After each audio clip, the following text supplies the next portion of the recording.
am dietitian Medha. Today I am going to focus on an important aspect of diabetes management, which is diet. Now, managing diabetes through diet is a very difficult task because there are various aspects which should be kept in mind while planning. Glycemic index is one of them. We all know that certain foods like desserts or bread, they raise the blood glucose levels very rapidly because they are absorbed and converted into glucose very quickly. On the other hand, some foods like oats, whole grains, they are digested very slowly and hence they do not cause the spike in the blood glucose level. Now, the glycemic index ranks all the carbohydrate-rich foods from 0 to 100 depending on how it affects the blood glucose levels. After eating food having high glycemic index, the blood glucose levels of the person with diabetes just rises very quickly. Also, it drops very rapidly, leaving the person intensely hungry and he tends to overeat. On the other hand, when he consumes food having low glycemic index, it causes moderate rise in blood glucose levels and it decreases the risk of complications. So up till now, we have understood that how important it is to know the glycemic index of a food. But how do we identify it? All the carbohydrate-rich foods are divided into three categories. Foods which glycemic index is less than 55 are considered as low glycemic index foods, and those whose glycemic index is in between 56 to 69, they are considered as moderate or medium glycemic index foods, and those whose glycemic index is more than 75 are considered as high glycemic index foods. There are several factors which affect how fast a carbohydrate can raise the blood glucose levels. We will see them one by one. First is processing.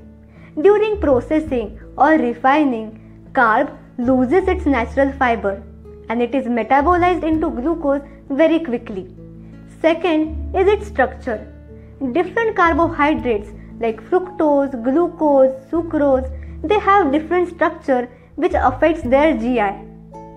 For example, fructose, which is a sugar found in fruits, it has low glycemic index, whereas sucrose present in sugar have moderate glycemic index. Third is fiber. Now the fiber reduces the rate of digestion of carbohydrate in digestive tract, which delays its absorption and its conversion into glucose. That is why foods which are rich in fiber like certain fruits and vegetables, oats, beans, legumes, they have lower GI. But here we must consider the ripeness of the fruit because riper is the fruit, higher is the glycemic index. Next is fats and acid. If a carbohydrate-rich food contains more fat, more acid, then it will lower its GI. For example, addition of lemon juice or vinegar or simply fermenting the food will lower its GI, preventing the rapid rise in the blood glucose levels. Next is having mixed meals. When a protein and fat source is combined with carbohydrate source, it will affect its glycemic index. Protein will stimulate the secretion of insulin, which will lower the blood glucose level, and protein and fat both will delay its absorption and its conversion into glucose. That's why it is suggested that a person with diabetes should have, whenever possible, a balanced meal including all the food groups. Therefore, we all can conclude that a low glycemic index diet is the best way of eating for people with diabetes. It is also reliable because it is backed with almost 35 years of scientific evidence. Want to know more about glycemic index? Stay tuned with us. Don't be afraid, but educate yourself. As we say, you are not diabetic, but simply sugar challenged. Have a nice day.